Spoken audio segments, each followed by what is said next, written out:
आज मैं बात करूँगी कीमोथेरेपी के बारे में कि कीमोथेरेपी में मेरे कितने टाइम तक कीमोथेरेपी चली और उसका टाइम ड्यूरेशन क्या था, मेरे तो 2.5 साल मैंने जैसे कि आप लोगों को बताया था 2.5 साल तक चली। तो उसके बारे में बात करूँगी और क्या-क्या केमिकल मेरे अंदर जाने वाले हैं और क्या-क्या चेंजेज़ आने वाले थे बॉडी पे।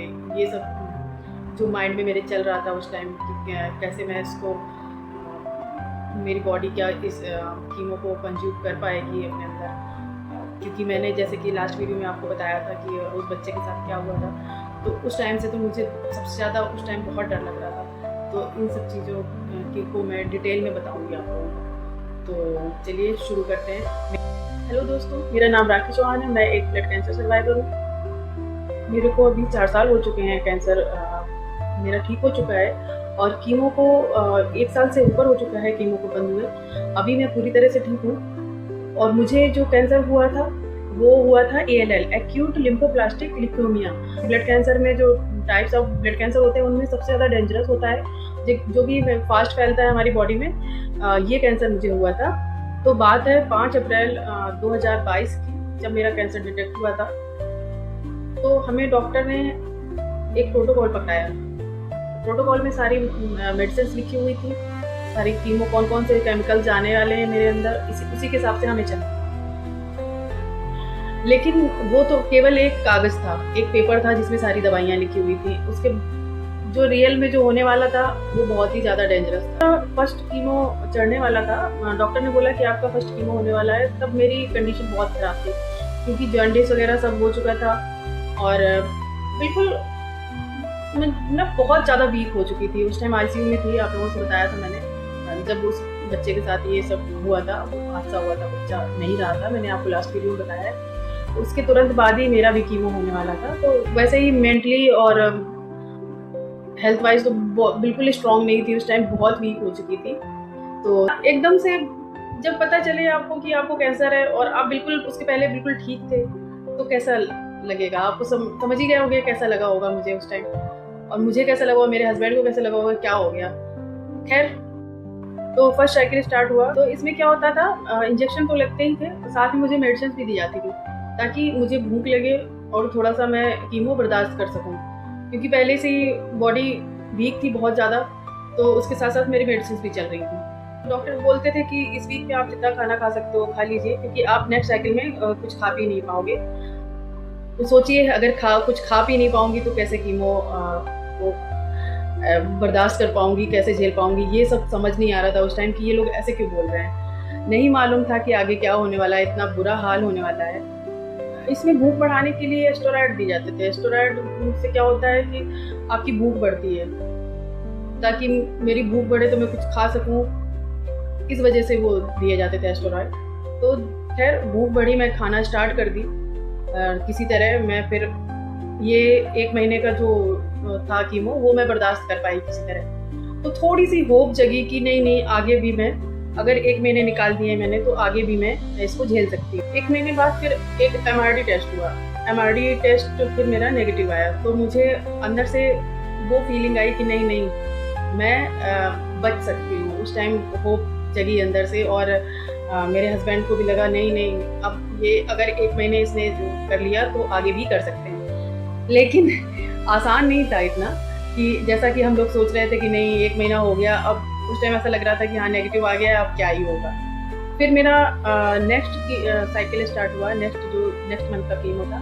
तो उसमें 16 इंजेक्शन लगने थे। 16 इंजेक्शंस, ये मतलब ये मानिए कि पूरे महीने ही लगने थे।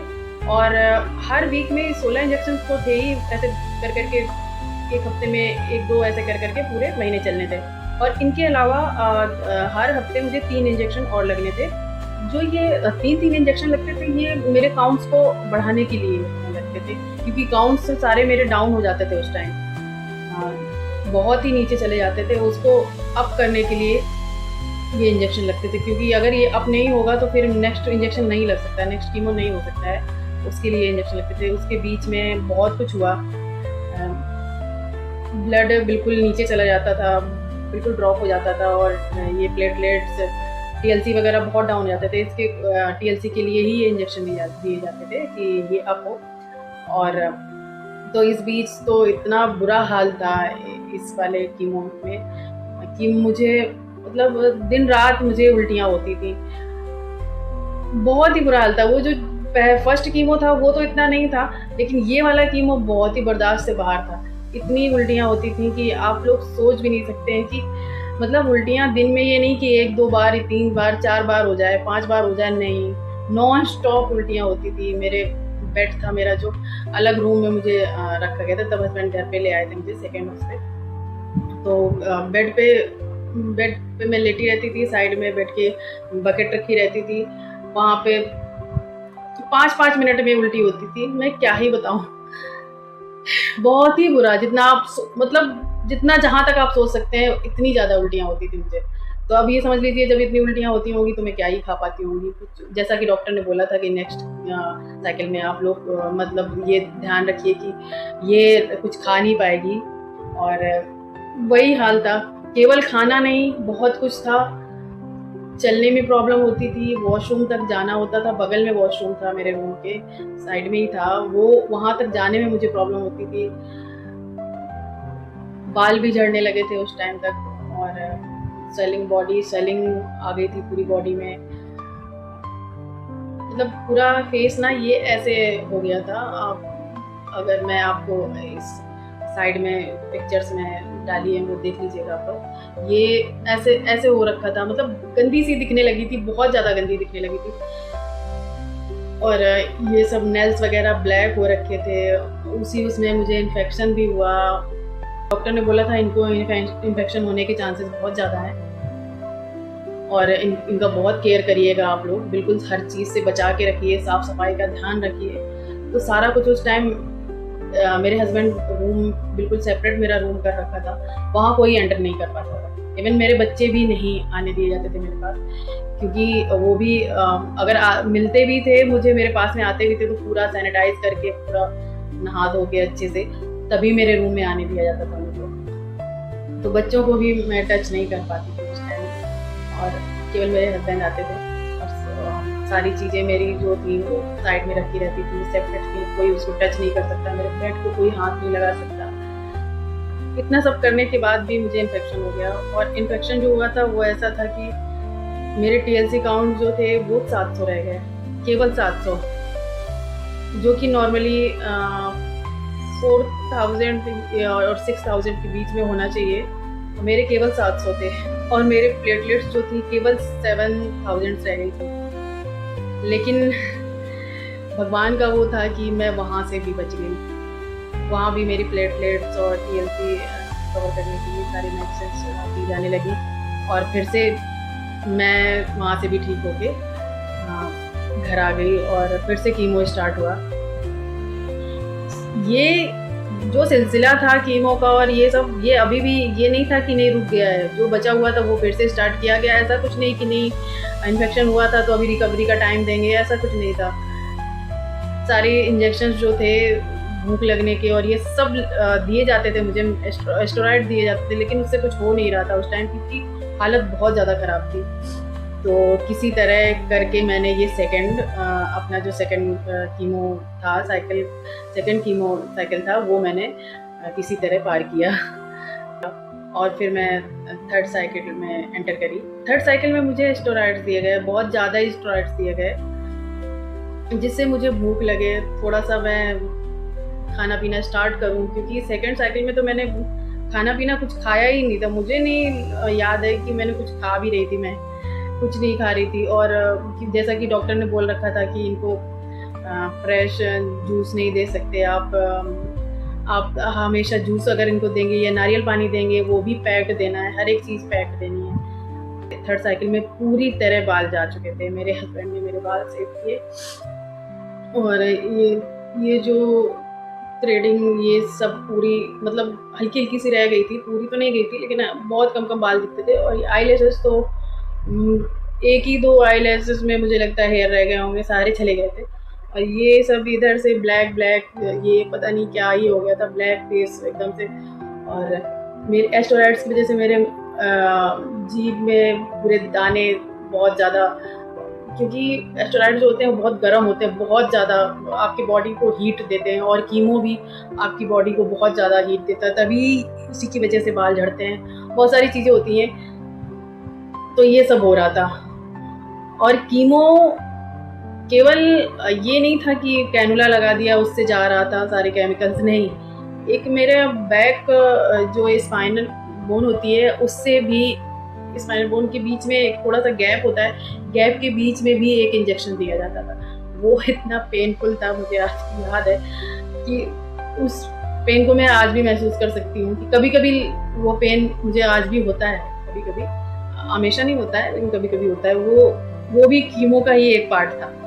बाल का तो क्या ही कहेंगे, जब हस्बैंड ने मेरे बाल शेव किए थे तो एक बार बाल शेव किए, फिर थोड़े थोड़े बाल आए, फिर दोबारा भी शेव किया, मतलब ऐसे कर करके मेरे, ये मैं साइड में आप पिक्स देख सकते हो मेरी, तो इसमें ये शायद फर्स्ट या सेकंड टाइम ये बाल गए थे तब की पिक है ये, और फिर थर्ड टाइम भी बाल गए, फिर फोर्थ, मतलब मैं कभी शीशा नहीं देखती थी, शीशे के पास जाती थी मैं देखती नहीं थी शीशा की कैसे लगूंगी। तो वो एक्सपीरियंस कैसा था शायद थोड़ा बहुत आप लोगों को समझ में आ रहा होगा। तो थर्ड साइकिल निकल गया इस तरह, फिर फोर्थ साइकिल स्टार्ट हुआ, तो फोर्थ साइकिल में भी ऐसे ही चीज़ें हुई सारी, उसमें भी बाल गए और बॉडी में स्वेलिंग, और मेरी वेन्स नहीं मिलती थी कैनुला लगाने के लिए, ये सारा कुछ ब्लैक हो रखा था। यहाँ ये वेन्स दिखती ही नहीं थी लोगों को, प्रिक कहीं यहाँ प्रिक करना है, कहीं यहाँ प्रिक, जहाँ उनको लगता था कि वेन्स मिल रही है वहीं प्रिक करते थे, वहीं यहाँ से भी मेडिसिन गई है मेरी जब मैं आईसीयू में थी।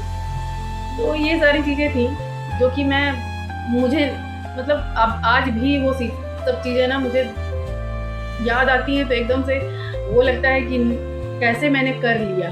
लेकिन हाँ, कुछ भी हो, मैंने वो सब झेल लिया और आज मैं आपके सामने हूँ।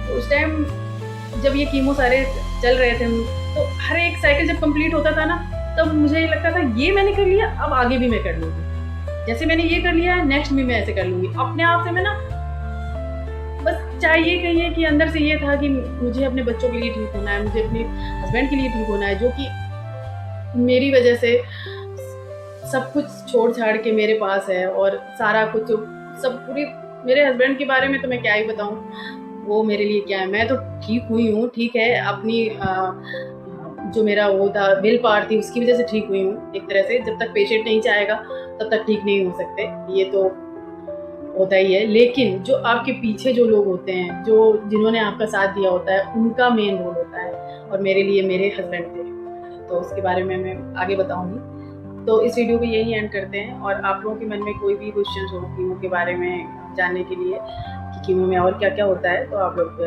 कमेंट कीजिए, क्वेश्चन कीजिए मेरे से, तो मैं उसमें बताऊंगी आपको। और क्योंकि पूरा सब कुछ बताना एक वीडियो में पॉसिबल नहीं होता है। और चलिए, तो फिर मिलते हैं नेक्स्ट वीडियो में। तो लाइक, कमेंट एंड शेयर कीजिएगा, और आगे और भी बातें शेयर करूँगी मैं। Thank you, bye bye.